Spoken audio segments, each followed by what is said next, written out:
Seja bem-vindo ao canal da sua evolução. Conecte-se com esta mensagem e viva uma verdadeira transformação na sua vida. O Evolução Diária de hoje já vai começar.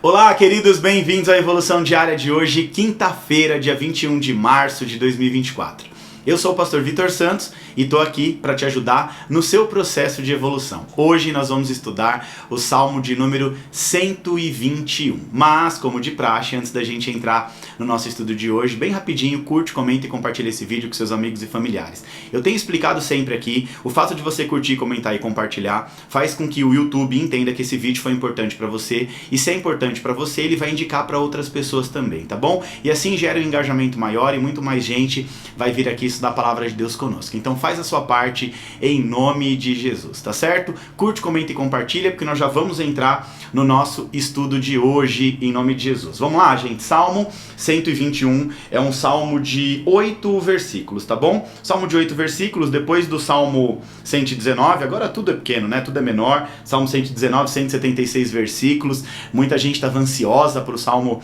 119, já passamos, já estamos aqui no Salmo 121 e vamos lá. Agora aqui é algo novo, eu te expliquei ontem, daqui a pouco eu explico um pouquinho mais, mas agora nós estamos num caderno agora, né? Num caderno dentro do caderno. Um salmo dentro de um salmo. São 15 salmos que tem uma importância na tradição judaica, né? E nós estamos aprendendo assim. Às vezes as pessoas me falam assim, pastor, de onde o senhor consegue tirar essas informações? Bom, eu sou formado em teologia, né? E na teologia a gente literalmente aprende, tem algumas matérias específicas sobre interpretação de texto. Para quem o texto foi escrito, por que foi escrito, a cultura, a origem da cultura, né, debaixo de qual tradição. Então todo o texto bíblico, ele não foi escrito de forma aleatória, né? O texto foi escrito debaixo de uma tradição. Eu disse ontem que essa jornada desses 15 salmos agora, né, conhecido como o salmo ali dos degraus, né, a jornada dos peregrinos, eles trazem assim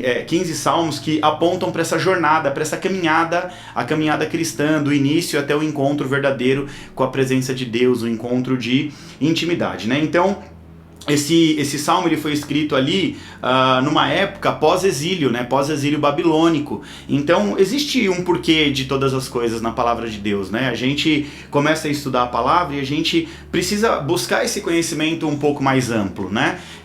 Eu sou teólogo de formação, então a gente sabe, a gente conhece ali a teologia, são 4 anos estudando teologia. No meu caso foi 1 ano e meio de básico, 4 anos de teologia, mais 1 ano e meio de pós-graduação. Então eu tive uma jornada de 7 anos estudando teologia e continuo estudando a palavra de Deus diariamente até hoje, né? Porque aquilo que a gente não aprende na faculdade, a gente tem que aprender no dia a dia. Então a gente precisa entender que todo o texto bíblico, tá? Por isso que eu falo, a grande sacada da Bíblia é a gente aprender a trazer para a prática o texto bíblico, mas a gente tem que entender que esse texto bíblico não foi escrito para nós. Ele foi escrito numa época, para um povo, debaixo de uma cultura, né? Tem um porquê foi escrito, né? E tudo mais, tá bom? Então hoje a gente entende que a palavra de Deus ela traz a revelação profética, que é a revelação do fim dos tempos. A gente consegue enxergar uma revelação profética, a gente consegue também enxergar uma revelação de aplicação prática, e é o que a gente tenta fazer aqui no Evolução Diária, trazer a Bíblia na prática para facilitar a sua vida. A Bíblia nada mais é, para nós, um manual de vida e conduta cristã na Terra. Nós somos representantes de um rei, de um reino aqui na Terra, e nós precisamos ter uma conduta própria, um comportamento apropriado a essa cultura do reino, e assim a gente viver literalmente as promessas de Deus nas nossas vidas, tá bom? Fiz uma introdução aqui para você entender, porque eu recebi uma pergunta ontem, né? Ontem nós começamos com a questão do Salmo dos Degraus, perguntando literalmente, mas da onde o senhor conhece essas informações, pastor? Eu queria aprender, teologia. Aí você sentir o desejo de estudar teologia, de entrar numa faculdade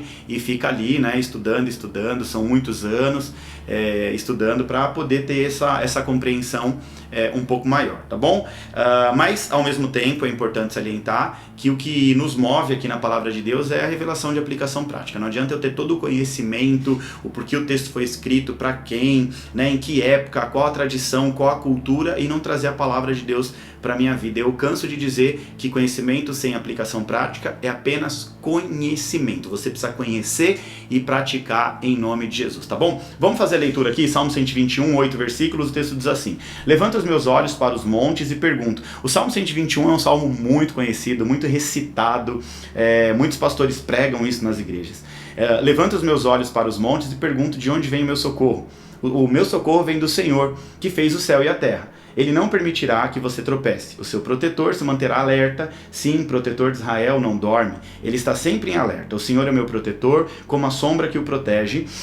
Ele está à tua direita. De dia o sol não ferirá, nem a noite, nem a lua de noite. O Senhor te protege de todo mal, protege a sua vida. O Senhor protege a sua saída e a sua chegada, desde agora para sempre. Amém. Tem muita gente que lê esse salmo quando vai fazer uma viagem, né? Deus protege a minha saída, conforme diz lá no Salmo 121, o Senhor é aquele que não dorme, que me protege, né? Guarda a minha saída, guarda a minha chegada e tal. Então esse salmo é muito recitado, é muito orado pelas pessoas, os cristãos que vão viajar. É errado? Não, muito pelo contrário. Recitar, orar a palavra é algo muito, muito bom, tá bom? Então vamos entender esse texto aqui, ó. Vamos interpretar. Vamos lá. Primeiro, a primeira coisa que a gente precisa lembrar é que nós estamos diante de um conjunto, tá? Um conjunto de salmos que faz parte do livro de Salmos. Então é um livro dentro do livro. Imagina assim, um pequeno livro dentro de um livro grande, tá? O livro dentro do livro. Então, dentro do livro de Salmos tem 150 capítulos, nós temos 15 capítulos, representa aí 10% do livro, que leva para um assunto diferente do que nós estamos habituados a estudar aqui no livro de Salmos, tá bom? Então é um pequeno caderno dentro desse caderno, tá? 15 dentro de 150, 15 capítulos dentro de 150 capítulos, e esses salmos que nós estamos estudando conforme a tradição judaica é conhecido como Salmo dos Degraus ou Salmos dos Peregrinos ou da Peregrinação. O Salmo 121 é um dos salmos, como eu disse, mais conhecidos da Bíblia. É um hino de confiança em Deus como protetor e guardião, né? Por isso eu disse, muita gente ora esse salmo quando vai viajar, sair de casa, alguma coisa assim. Então o salmista aqui, ele começa declarando a sua confiança em Deus. A primeira coisa que ele diz é que confia no Senhor, elevando os seus olhos, né, para os montes e perguntando de onde vem o meu socorro. Ou seja, ele reconhece que o seu socorro vem do Senhor, que é criador do céu e da terra. Então ele continua declarando que Deus não permitirá que ele vacile. Por quê? Porque Deus é o guardião de Israel, que nunca dorme e nem cochila. O salmista enfatiza também aqui que o Senhor é guardião, é protetor e que está do seu lado tanto de dia, né? Ele diz sol e lua, né? Quanto de noite. Então o salmo termina com uma declaração de confiança renovada no Senhor. Ele declara que confia no Senhor, afirmando que ele vai preservar, né, que Deus preserva o salmista ali, quem escreveu esse salmo, que não tem um apontamento, um nome aqui, de todo mal, tanto na entrada como na saída, tanto agora como para todo sempre. Então, em resumo, o Salmo 121 é um hino de confiança em Deus como proteção constante, aquele que guarda a vida daqueles que o buscam, tá bom? Então, o Salmo 121, um resumão, assim, uma frase para resumir. O Salmo 121 é um hino, né? É uma oração de confiança em Deus como protetor constante daquele. Deus é aquele que guarda a vida daqueles que os buscam em espírito e em verdade, ok? Agora, como de praxe, vamos trazer tudo isso aqui para a prática, tá bom? Então, embora não exista, perdão gente pela tosse, embora não exista uma referência explícita em Salmos a questão dessa indicação da tradição, né? Essa tradição a gente aprende na busca pelo conhecimento na teologia. Esse salmo ele é associado a uma jornada espiritual. É uma jornada que leva as pessoas em direção à presença de Deus. Então, por isso, o Salmo dos Degraus. 15 degraus, né? A vida na fé é assim, é uma vida progressiva. Eu vou subindo degrau por degrau na fé. Eu não consigo ter a revelação plena de Deus. Deus vai se revelando a mim de acordo eu vou buscando, de acordo eu posso entender a mente de Cristo, a mente de Deus, aquilo que Deus pode se revelar. Então, na tradição, há uma interpretação que associa a cada capítulo desse salmo com essa jornada dos degraus, né? Esse salmo dos degraus, cântico dos degraus, que é cada degrau até a entrada do templo, do primeiro até o último. Ontem eu expliquei que os degraus, né, de forma intencional, eles foram construídos de maneira irregular para que todo homem pudesse subir olhando, prestando atenção onde ele estava pisando, e fiz também um link com Eclesiastes capítulo 5, versículo 1, né? Que nós precisamos ter reverência quando pisamos na casa de Deus, lugar onde Deus se manifesta. Então ali era para quebrar toda a altivez, orgulho, prepotência, arrogância, até mesmo de pessoas importantes, se sentem importantes e entram na presença de Deus com muita altivez, né? Com o nariz empinado, como diz um ditado popular. Então esses degraus irregulares era justamente para a pessoa saber prestar atenção onde está pisando, porque senão ia tropeçar e cair. Tá bom? E é a vida, né? A vida cristã é essa. Se a gente não souber literalmente onde a gente está pisando, a tendência é tropeçar e cair mesmo no meio do caminho e depois ter que começar a jornada do começo.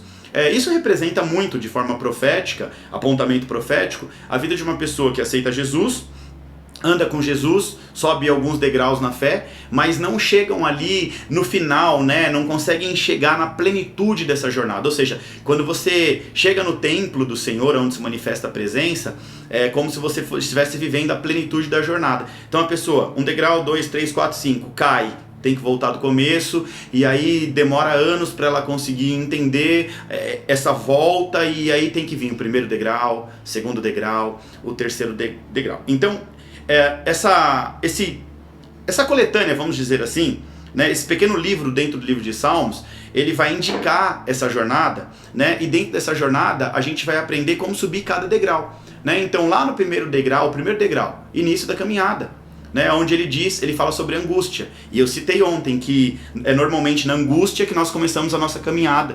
Nunca vi, eu particularmente como pastor, com a experiência que eu tenho, eu nunca vi alguém chegar e falar assim pra mim: eu vim pra igreja, pastor, porque minha vida é plena, minha vida é extraordinária, eu tenho tudo, o casamento tá nota 10, finanças, todas as áreas da minha vida estão girando, tudo nota 10.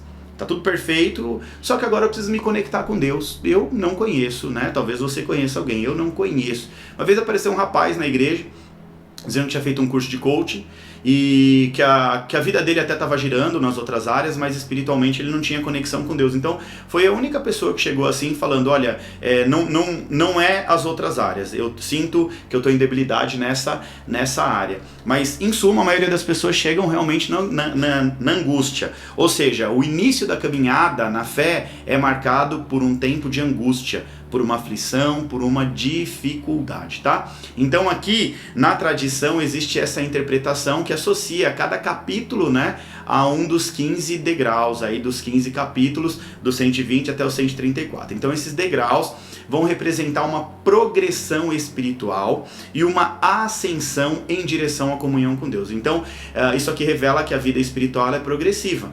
Enquanto mais eu busco, me consagro, jejuo, oro, leio a Bíblia, vou para a igreja, me nutri da palavra, no ambiente onde a palavra é ministrada, eu vou progredindo, ou seja, vou crescendo espiritualmente, tá bom? Então o Salmo 121, ele pode ser considerado nesse contexto como um símbolo, né, a confiança e a proteção que acompanham a pessoa, o peregrino, o adorador, ao longo da sua jornada para se aproximar de Deus no templo. Lembra? A jornada do peregrino são as pessoas que saem das suas cidades e vão até o templo adorar. Mediante a um calor escaldante do deserto, quilômetros e mais quilômetros para poder chegar no templo do Senhor. Então cada capítulo do Salmo representa um estágio dessa jornada espiritual. Hoje nós vamos aprender sobre o segundo degrau. O segundo degrau, Salmo 121, remete à confiança, né? Isso, se a gente puder resumir tudo em uma palavra, o salmista está dizendo que ele confia no Senhor. Mas não é qualquer tipo de confiança, é uma confiança inabalável. Então o primeiro degrau simboliza o início da caminhada, marcado por um tempo de angústia. Isso é muito importante, estou te ensinando teologia aqui no Evolução Diária, olha só. Então primeiro, o início da caminhada é marcado por um tempo de angústia. O segundo degrau, confiança no Senhor. Então confiança, eu tenho falado muito sobre isso na nossa igreja. Só esse ano, nós estamos em março, eu já preguei 2 vezes sobre confiança. No fim do ano, no último dia do ano, dia 31, nós fizemos o nosso culto da virada e Deus falou muito forte ao meu coração que a chave para 2024, a chave do sucesso para as nossas vidas para 2024 seria a confiança, né? Agora, não qualquer tipo de confiança, mas uma confiança inabalável no Senhor.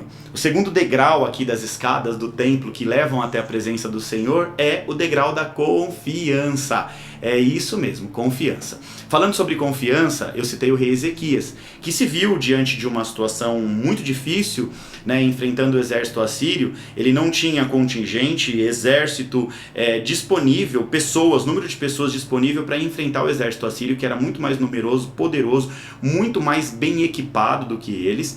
Né? Então ele se vê diante de uma ameaça e ele não tenta enfrentar com as forças físicas, ele vai para o templo, se colocar de joelho, arranca a sua roupa em sinal, ali rasga suas vestes, né, em sinal de humilhação ao Senhor, de humildade, e pede a vitória, e Deus concede a vitória de forma espiritual. O texto diz que Deus manda um anjo e acaba ali com grande parte do exército, e os que ficaram vivos saíram correndo de medo. Tá? Então, é um ato de fé, não qualquer fé, ok? Eu vou te explicar isso, a diferença hoje entre fé e confiança. Tem gente que tem uma fé, só uma fé.